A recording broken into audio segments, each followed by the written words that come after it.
नमस्कार दोस्तों, दिन भर की बड़ी खबरों में आपका स्वागत है। आज की पहली बड़ी खबर में हम देखेंगे दिल्ली में अब खत्म होगा लॉकडाउन का दौर, जाने क्या क्या खुलेगा। दोस्तों, राष्ट्रीय राजधानी दिल्ली में कोरोना वायरस की दूसरी लहर अब कमजोर पड़ने लगी है और नए मामलों में लगातार कमी देखी जा रही है। दिल्ली में कोरोना संक्रमण दर 2% पर पहुंच गई है, जिसके बाद अब लॉकडाउन का दौर खत्म करने की तैयारी है। दिल्ली में 1 जून से लॉकडाउन में मिलेगी छूट।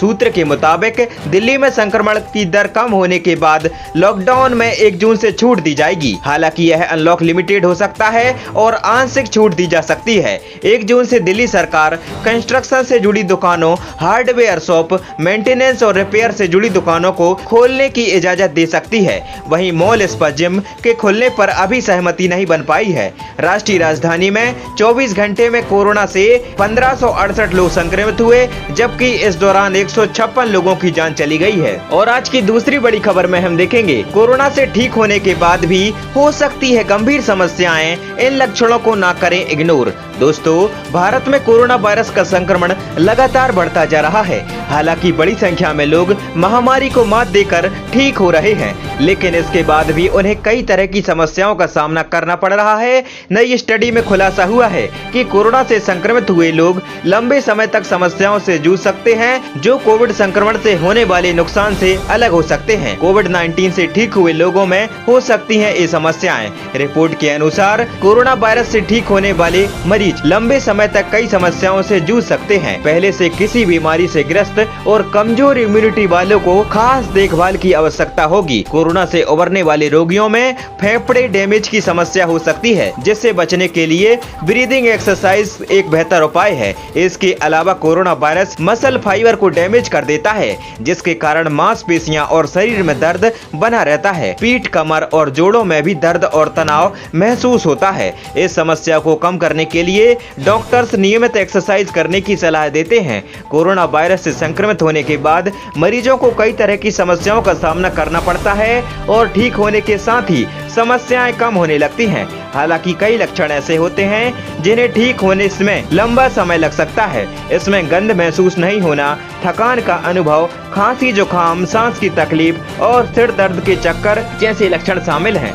इन लक्षणों को ठीक होने में लंबा समय लग सकता है, लेकिन अगर ये समस्याएं ज्यादा दिनों तक रहें तो इन्हें नजरअंदाज ना करें और डॉक्टरों की सलाह लें। और आज की तीसरी बड़ी खबर में हम देखेंगे क्या ऊंची इमारतों में एक से दूसरे फ्लोर में फैलता है कोरोना, यहाँ जाने सच्चाई। दोस्तों, कोरोना महामारी ने भारत समेत दुनिया भर में कहर मचा रखा है। इसे लेकर रोज नई जानकारी लोगों के सामने आती है, जिसके बाद एक्सपर्ट और आम लोग महामारी से बचाव के रास्ते खोजते हैं। कोरोना जिस तरह लोगों के बीच फैल रहा है, उससे हर कोई चिंतित है। ऐसे में एक सवाल ऐसा भी है जिसका जवाब शहरों में रहने वाला हर शख्स जानना चाहता है। वह सवाल है कि क्या कोरोना ऊंची इमारतों में एक फ्लोर से दूसरे फ्लोर में फैलता है? आइए इसका सच हम आपको बताते हैं। हवा में तैरता है वायरस। हमारी सहयोगी वेबसाइट इंडिया.com की खबर के मुताबिक ऊंची इमारतों में कोरोना का संक्रमण एक से दूसरे फ्लोर तक फैल सकता है। अब यह वायरस हवा के जरिए एक से दूसरे फ्लोर तक अपनी पहुंच बना सकता है।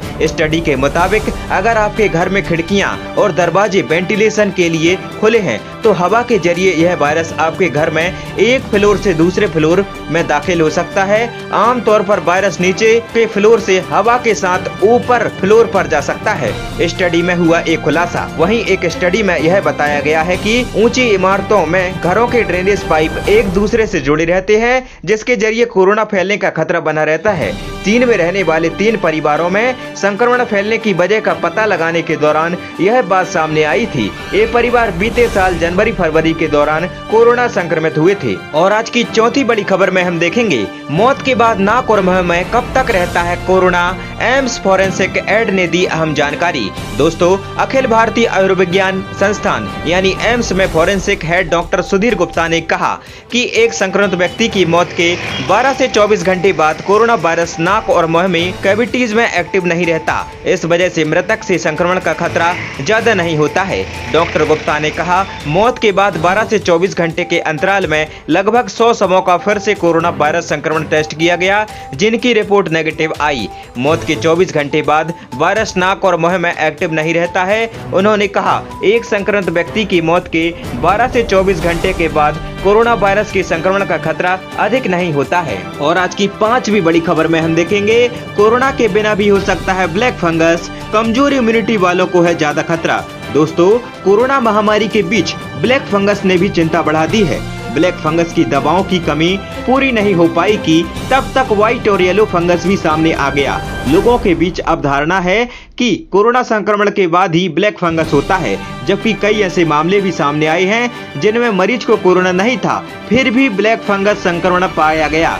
क्या कहना है एक्सपर्ट का? इस सवाल का उत्तर समझने के लिए एक्सपर्ट की राय पर ध्यान देना होगा। एम्स के डायरेक्टर रणदीप गुलेरिया भी कह चुके हैं कि ये फंगल इन्फेक्शन ये पहले से है, हवा और मिट्टी में रहता है। जिसके इम्यूनिटी वीक है उन पर ये आक्रमण करता है। जिनका ब्लड शुगर हाई है उनको ज्यादा खतरा है। इन बीमारियों में रहता है खतरा। नीति आयोग के सदस्य डॉक्टर बीके पाल का कहना है, एक स्टडी कोरोना के पहले भी मौजूद है। मेडिकल स्टडी में इस बारे में पहले से पढ़ाया जाता रहा है।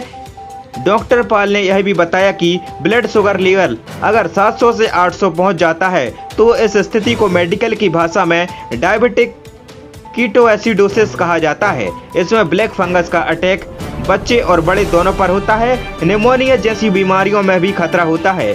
इसी तरह कोरोना भी एक वजह है, यानी बिना कोरोना के भी म्यूकरमाइकोसिस ब्लैक फंगस भी हो सकता है। और आज की 6वीं बड़ी खबर में हम देखेंगे, 60 क्षेत्रों तक हुई कोरोना के B1617 वेरिएंट की पहुंच, WHO की रिपोर्ट में दावा। दोस्तों, कोरोना वायरस का वो वेरिएंट जिसकी सबसे पहले पड़ताल यानी पहचान भारत में हुई थी, वो करीब 53 क्षेत्रों में पाया गया है। सामने आई विश्व स्वास्थ्य संगठन यानी WHO की रिपोर्ट के हवाले से ये खबर सामने आई है।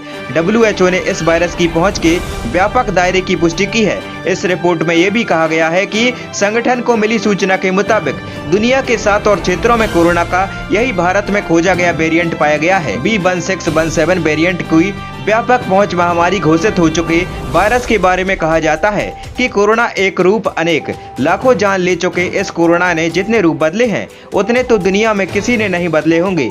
इसी रिपोर्ट के मुताबिक भारत में खोजा गया B1617 वेरिएंट अब संयुक्त राष्ट्र अमेरिका की हेल्थ एजेंसी से मिले इनपुट के मुताबिक 7 और क्षेत्रों तक पहुंच चुका है, यानी अब इसकी पहुंच 60 क्षेत्रों तक हो चुकी है।